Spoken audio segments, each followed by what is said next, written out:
This harms federal law enforcement. This harms our criminal justice system. This is a travesty.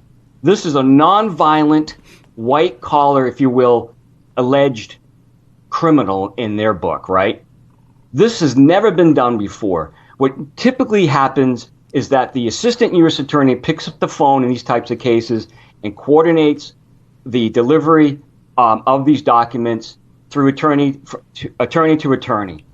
Not a federal search warrant, surely not on a former president like this. This was all to send a message to the Republican Party. And you know, we're treating Donald Trump like he's John Gotti, for God's sakes. We're going after President Trump like he's some terrorist or an organized crime member. This is ridiculous. This hurts our criminal justice system at the core. You know, I think it's irreversible. Let me ask you this: Have you ever heard in any of your time and all the agencies you worked for and the execution of search warrants and the things that you've done, ever had the Attorney General come out and say, "Hey, we're going to open up the search warrant and say, hey, here's what we did. Here is the property receipt of what we took"? Do you think that's unusual? Is that a good sign or bad? He didn't give us a timetable except to indicate that maybe it would happen today, I suppose. But I'm not clear on that. What do you say?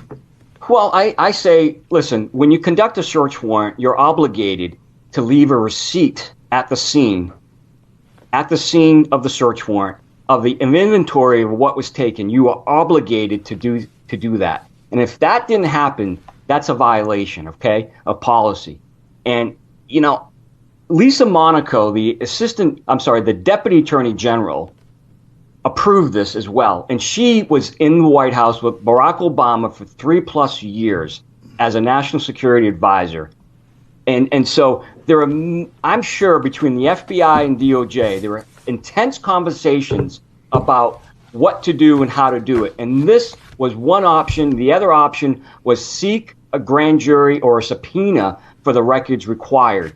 But this was a political stunt that I think personally is going to backfire, and that this is going to, you know, energize. Well, I would say the this. Republican Party. I would say this.